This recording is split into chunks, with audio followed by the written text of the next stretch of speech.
What's up, everybody? Soul here with another sort of Convallaria video, and today we're taking a look at our girl, the anniversary queen herself, SP Inanna. And man, let me tell you something, she is phenomenal. What a powerful unit. So without any further ado, let's get right into it. First things first, let's take a look at her trait, Will of Freedom. When having free will, movement is increased by 1 tile. At the start of the battle, she gains 6 stacks of free will, and at the end of the turn, she gains 2 stacks of free will. Gains an additional skill, Call of Freedom. Cost 8 stacks of free will and 2 energy. And of course, free will, as you see up there, it's considered a buff, and it allows her to cast that Call of Freedom, and then of course she gets that movement buff as you saw right there. The skill Call of Freedom is the effect is it's an instant single target healing cast. It heals for 30% of her physical attack, and then grants Freedom Stance 1. Can be triggered 1 time per round. So that Freedom Stance 1 is an act again, and it allows her to basically, cast on somebody at range and allow them to act again on their turn. Very, very nice. Now, let's take a look at the ranks. At 2 stars, we see it gets a slight buff and increase right here. Now, she's going to have attack and defense are increased by 10%.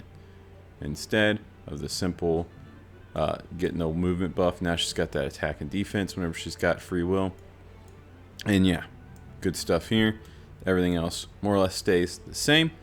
Now, I'm sorry, that attack and defense is just period dot, not when she has that free will. But regardless, at 3 stars, that attack and defense goes up to 15%. But when she has that free will, her movement is increased 2 tiles instead of 1. Really, really nice. Good stuff there. And then also at 3 stars, now we are getting 90% of her physical attack in the heal. Wow, that's a lot. And then on top of that, we are now giving damage 2 and damage reduction 2 for 2 turns when she casts that act again. Really, really good stuff there. Now at 4 stars, it goes a little bit harder. Attack and defense go up by 20% now. That moves out still 2, as we saw before. Now she's gaining 3 stacks of free will at the end of each turn.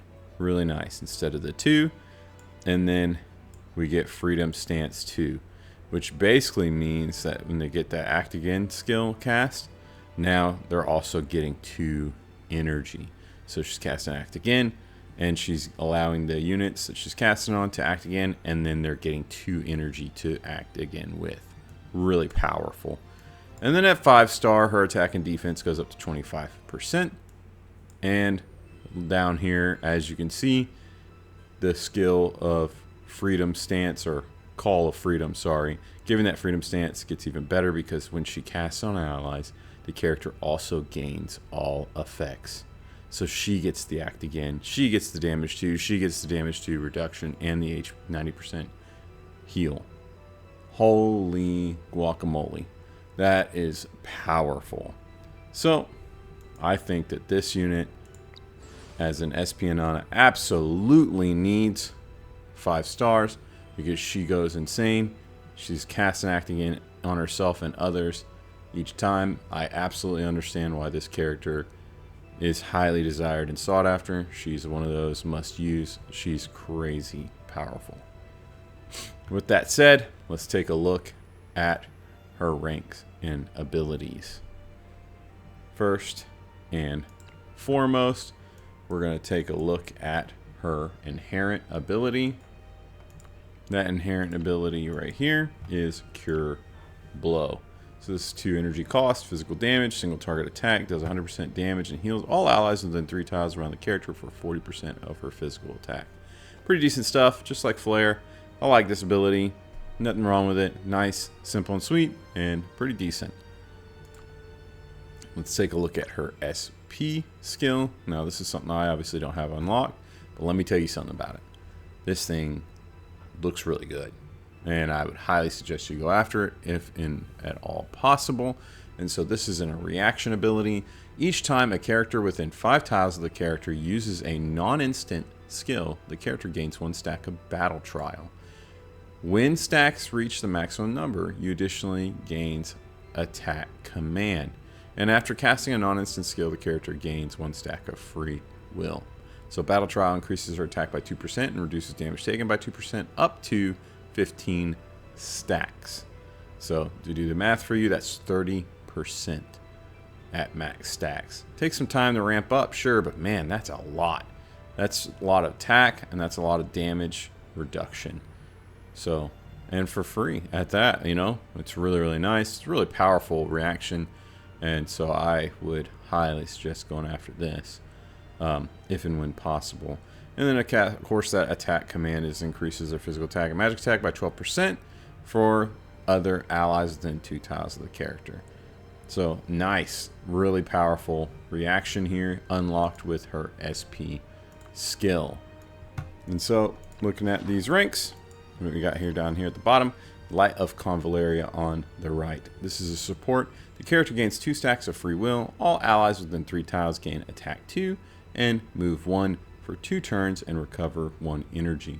2 energy cost and a 2-turn cooldown. This is a really nice, powerful ability, and I would absolutely suggest you to pick this up with a Castalia, if at all possible. Over here on the left is Convallaria's swordplay, and so basically it's 2 different attacks. You have a choice between one or the other, hence the decision. Both cost 2 energy, but regardless, let's read them. Skill deals magical damage equal to 100% physical attack to all enemies in a 3x3 area in front. After attacking, the character gains damage reduction 2 for 2 turns, and when hitting one enemy, the skill multiplier is increased to 150% instead of that 100. Really good, nice, powerful stuff right there. And then the other is Windswept Blossom. This deals 150% damage to all enemies within 3 tiles in the front and knocks them back by 1 tile. After attacking, the character gains that damage reduction 2 on this skill as well. So this is a very powerful skill. This is where a lot of her damage is going to come from, and I would highly suggest you to pick this up as her rank 1 ability. And then catch that Light of Convallaria with a Castalia is my suggestion. Now here at rank 3, you have, of course, 2 choices. On the right is Helping Hand. This is a passive. When after performing an active attack, heals 1 ally in battle with the lowest HP by 40% of her physical attack plus magic attack. This is a pretty nice, decent passive. This makes her feel a lot like SP Sophia, but you know, it's not a bad ability. If you really, really want it, go for it. I'm not suggesting a Castalia on this, but it's a decent option if you need the extra heals and you want her to be more of a healer than just a buffer / support. On the left is Brilliant Light. Aura reduces attack and defense of all enemies within 3 tiles of the character by 10%. So we love auras. Auras are really good. It's a great way to get some debuffs and extra things happening that, you know, can't otherwise be applied. And so this is what I'm actually going to suggest you to pick up. It's this Brilliant Light Aura. Reduces that attack and defense of all enemies within 3 tiles. Nice little way to shred some enemies just for being near them. So this is my suggestion at rank 3, Brilliant Light. Up here at rank 5, you've got reactions, battlefield healing, and this is when hit by an active attack, damage taken is decreased by 8%. Upon receiving an active attack, it heals the ally with the lowest HP percentage within 2 tiles of the character by 100% of magic defense. So this is a decent reaction, nothing wrong with this. However, what I'm suggesting you get is on the left, and that is Natural Sword Intent. And so that's before receiving an active single target attack. She performs a preempt, dealing magical damage equal to 100% of her physical attack. Can be triggered 1 time per round. And when defeated, if a character has 6 or more stacks of free will, if the character, has 6 or more stacks of free will, consumes 6 stacks and triggers Unyielding. And then gains damage reduction 9 for 1 turn and can be triggered 1 time per battle. Unyielding is when defeated, you recover and come back to HP with 35%. Recover, come back to battle with 35% of your HP, and it can be activated 1 time, period, dot. And then at damage reduction 9, of course, is 90% damage reduction. Wow. So this is a great get out of jail card. Nothing wrong with this at all. I'd highly suggest you picking this up. Remember though, her SP skill is a reaction, and I think it is the far superior option. in the grand scheme of things. At rank 7, you have Let's Advance Together. At the start of the turn, if there are 2 or more allies within the tiles of the character, 2 tiles of the character, all allies in range gain co-attack and co-defense for 2 turns. This is something I didn't use really at all, especially with our other abilities, which we'll get to. This is something that you think you can get away with skipping big time. Over here is on the left, Guardian of the Sword of Convallaria. This is a passive. If there are 2 or more allies within 2 tiles of the character, it reduces damage taken by 20% and increases their attack by 20%. After dealing physical damage, it converts 2 buffs from the target into random level 2 debuffs for 2 turns. When knocking the target back, it increases a knockback by 1 tile. This is really good. This is what I'd absolutely suggest you pick up at rank 7 for all the reasons listed. Obviously, it does a lot for you. The additional knockback is phenomenal. The additional damage, and then of course, you know, that damage reduction, all of that really good. Converting buffs and debuffs, really good. Great passive right here. Highly suggested.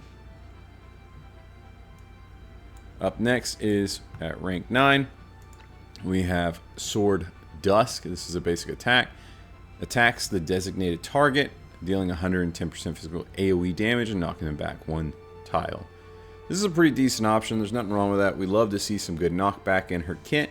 However, I'm going to suggest you get what's on the left right here with a little bit extra range, because you don't want her to be all up in that fray. And so this is Sword Dawn Light, basic attack, and of course it's designates target, dealing magical AoE damage to equal to 100% of her physical attack. So this is what I'd suggest you to get. Having both is great to have the option, but we want that Sword Dawn Light as her primary ability. Now, up here at rank 11, we have on the right, Under the Flag of Convallaria. This is her leader aura. For all allies from Iria or Sword of Convallaria, increase attack by 10%, defense by 20%, and for each one ally from Iria or Sword of Convallaria in battle, increase damage dealt and reduce damage received by 3% up to 15%. So it only takes 5 to get to that number, but basically more damage reduction and more damage just for having those Irian / Sword of Convallaria units in the party or in the team and in the fight. Really good stuff right there. However, this is not something I'm suggesting you get. If you want to put Castalia on this, there's nothing wrong with that. I would absolutely suggest you to get Battle Flag of Convallaria stands on the left. So this is a support instant where it summons a Battle Flag of Convallaria on the target tile and grants co-attack and co-defense to all allies within 5 tiles for 2 turns. After casting the skill, it switches for this World of Peace. And so, as you can see, that co-attack has increased everyone's attack by 5%. For every ally within 2 tiles, up to 15%. And the defense is akin to that, or it's up by 10% for every ally within 2 tiles, up to 40%. And then that Battle Flag Convallaria is an item. It is interactable. It can screen, it can zone, it can do all kinds of stuff. Really good stuff. And then it, of course, has that aura it's putting out there where it inspires all nearby allies. Iria and Sword of Convallaria increases attack and defense by 20%. It's basically her leadership aura, but it's placed on the field. Really good stuff. And then for this World of Peace is the skill that you get unlocked. And so that deals magical AoE damage up to 130% of her physical attack to the target and all enemies within 2 tiles, and dispels 5 buffs. Wow. When hitting only one enemy, the skill multiplier is increased to 180%. That's really good. And then, of course, after casting, it goes back to the Battle Flag of Convallaria stands. Really, really good stuff. And while we're up here, we might as well talk about that rank 13 ability. I picked up United Strength on her. Absolutely phenomenal, because it is a passive. We get it just to have it over there on the side. And then when there are 3 or more allies within 3 tiles of the character, damage is increased by 4% and damage taken is reduced by 4%. We want her in and around the team all the time, and so this is something that was a no-brainer for me. I went ahead and picked it up, and I think it absolutely benefits her and her playstyle, so I'd highly suggest you to do the same if at all possible. So yeah, that is her ranks and abilities. Really, really good stuff right there. Now let's talk about her builds. First up, we got the weapon. Man, Dawn Light, hard to deny it. Magical AoE damage is increased by 10% after casting support or healing skills to allies. The character gains power of Dawn Light, which further increases her AoE damage by 10%. And of course, that lasts for 2 turns. So, this is a great weapon. I highly suggest you go after this. Even at 1 star, it's doing pretty good. I can see that it does get absolutely better as you go down the line. But man, it is a great one right here. So I would highly suggest you go for this weapon. I do think it is her best in slot. With that said, you have other options. If you don't have the Dawn Light, Nocturnal Glow is another great choice. If you don't have the Dawn Light, but maybe you have that Nocturnal Glow, and of course that's doing pretty decent for you in that attack and your defense. And then of course, anytime you cast skill on an ally, you're also dispelling debuffs and then granting buffs. Really, really nice stuff. And of course, that includes that Nocturnal Glow, which increases damage. This is a great, awesome sword to put on her as well. Another one that's really good is Cornucopia Dagger, which I don't have. If you have it, because it gives that energy. SP Inanna is pretty energy hungry in my opinion, and so that Cornucopia Dagger is going to be very decent. Nothing wrong with that. Now, Void Stab is something you might want to consider if you're worried about doing some damage. However, I really like Newborn Blade. I think it does a lot of really good things, giving her some bulk and some damage. However, if you're just really wanting to focus on damage with her, there's nothing wrong with Void Stab. These two are pretty great as far as options go, but that Dawn Light being the best in my opinion. Best in slot. Now for trinkets, I like Shield of Justice on her. I ran a couple different things, checked them all out and whatnot. And so this is what I'd end up falling back on consistently, because I want her to have a little bit of bulk and survivability, but she is also getting some pretty great attack and defense out of the deal as well. And so I really like this on her. That was my go-to choice. Second up is that Blood Luxite Amulet. Really good stuff. We're increasing those magic AoE damage. And so this is a phenomenal trinket to put on her. There is nothing wrong with running this at all.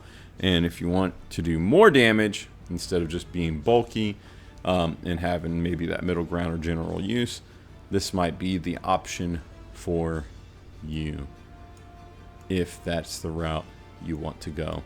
Now, if you decide you want to play her more as like a healer and or support, and you're not really wanting to see some damage trinkets on her and survivability, blah, blah, blah, the Old Scrolls of August is a phenomenal choice. There's nothing wrong with this. This will absolutely do a great job, and I highly suggest it. Moving on, let's talk about the Terror Whisper. And so, the Terror Whisper, let me just say, I really think that Dream Magician is her best in slot.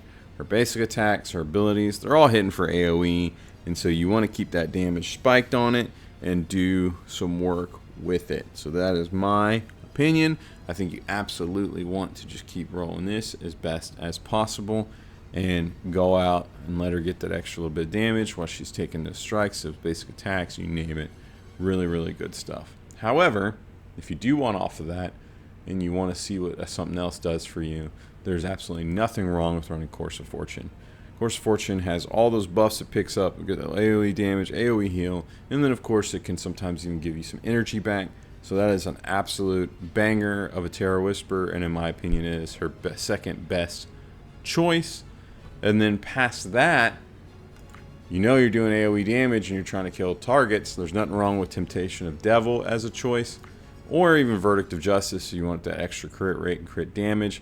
But for me, I think her best in slot is that Dream of the Magician.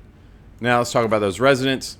The resonance that's best on her, in my opinion, is the sword and the wand, because she's going to be mobile. She needs to be in and around the team. She's going to keep going and playing and moving around, being active. And so you want to get the most benefit out of that movement.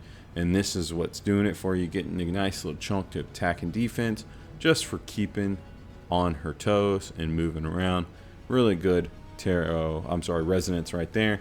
However, if you decide that you're going to play her more support and you don't really want her getting hit or even doing damage, then for me, you might want to switch it up and pick up, of course, let's take a look at it. You might want to pick up that sword and pentacle. That way you're doing, you're getting the attack and defense up by 12% just for being unharmed, and keep her well away from the damage, moving around. And then yeah, this is the alternative if you're wanting her to be a primary healer and or support and stay away from the conflict. This is a great option for you. With that all said, let's take a look at her in battle. Here we are with a fun little crew of whole Irene / sort of Convallaria units, and we're going to try to take out the Papal State in this fight. Let's increase that speed. We want to go a little faster. But regardless, let us go. We're going to move that guy down out of the way. Aisha targets SP Inanna. We're going to go ahead and move up, throw that flag down, give everybody that co-attack, co-defense, and slap with the AoE. Decent damage, 19,000 in total across 3 targets.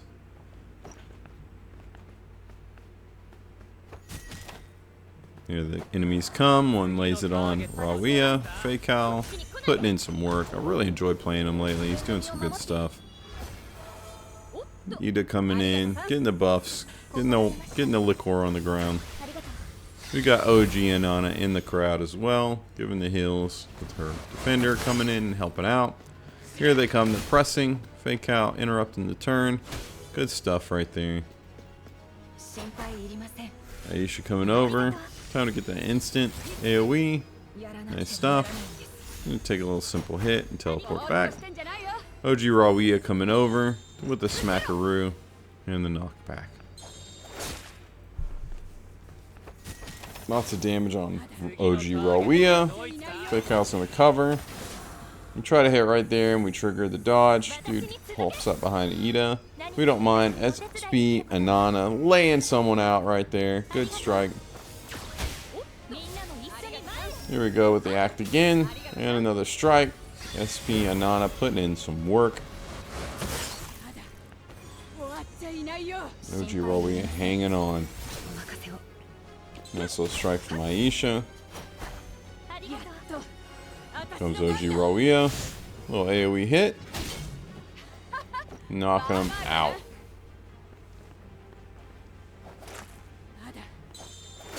She's tough. She can take the hits. It's okay. Bakal coming in, doing his thing. Disaster bottle. Thrown. SP Inanna comes over and smacks. We don't get the kill. It's okay. Good heals from OG Inanna. Of course, we enhanced that movement and then, of course, teleported her to get her over there for the heals. Bakal doing a little bit of work. That guy's invincible, though, so it doesn't do anything. We buff the team, give them that attack, move, and energy. Nice little kickback from OG Rawia. Get the preempt strike, but he's invincible, so it doesn't do anything. Nice attacks from Fakal and Ida. Killing the enemies. Angel comes down and heals them up. It's a little bit annoying. We smack her for, you know, her trouble and her good hard work. OG Rawia smacking them into the pylon.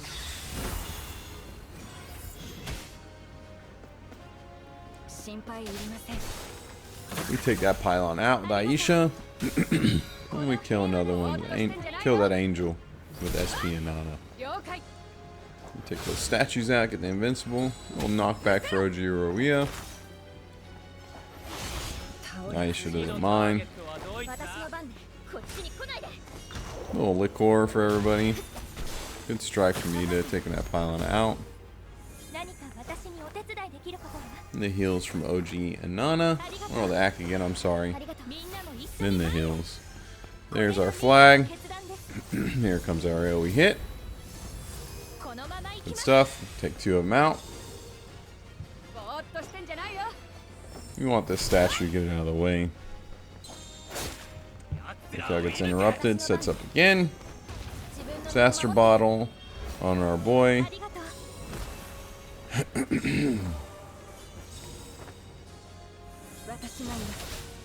Aisha finishing him off. We step over, smack him for 6,000. No crits. It's unlucky.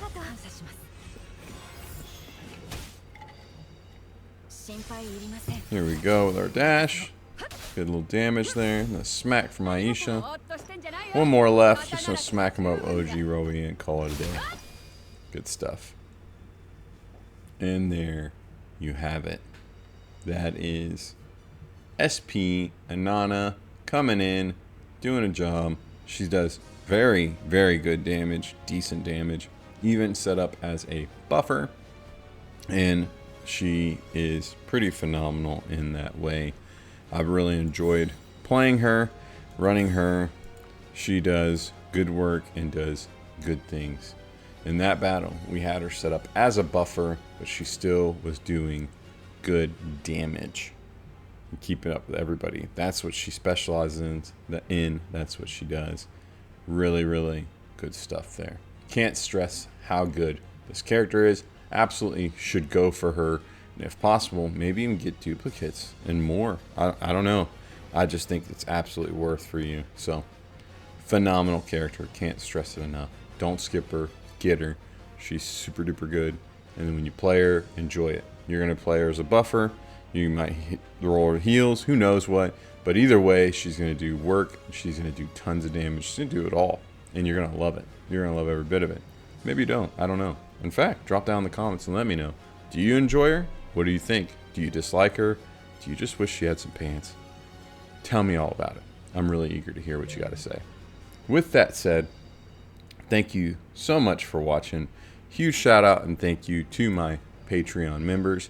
You guys are the ones that allow me to make the pools, make guides like this one, and to pursue characters like SP Inanna. You truly are appreciated, so thank you so much. Make sure you check out the link down below if you're interested in joining our Patreon, as well as the link to our Discord, which is down below as well, where we talk all things sort of Convallaria and then some. Absolutely love to have you with us. And yeah, thanks so much for watching. Please drop me a like and a subscribe if you're interested, and I wish you the best in all of your sort of Convallaria adventures. Until next time, I'll catch you later. Bye.